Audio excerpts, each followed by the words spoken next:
আমার আসলেই সবকিছু প্র্যাকটিক্যালি দেখে বুঝে শেখার যে ব্যাপারটা, তা অনেক বেশি ভালো লাগে। আমি 9-10 লেভেলে থাকা অবস্থাতে বই পড়ার সময় সবথেকে বেশি যে জিনিসটা ভাবতাম, যদি এই জিনিসগুলো যে আমি পড়তেছি প্র্যাকটিক্যালি বা 3D অ্যানিমেশনের সাহায্যে আমি দেখতে পেতাম, কি কি ভালো হতো আসলে ব্যাপারটা।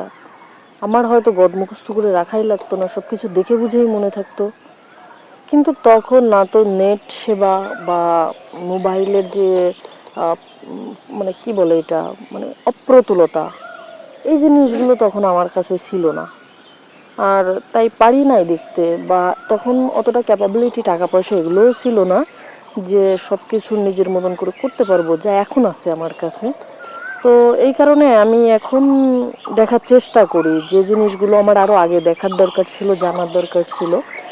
আর যেগুলো আমি দেখতে পাই সেগুলো আমি টুকটাক শেয়ার করে রাখি, যে পরবর্তীতে যখন আমি অন্য স্টুডেন্ট পড়াই তাদেরকে রেফারেন্স দিয়ে দেখাই, বা আদার্স সবার জন্য করে রাখাই আর কি।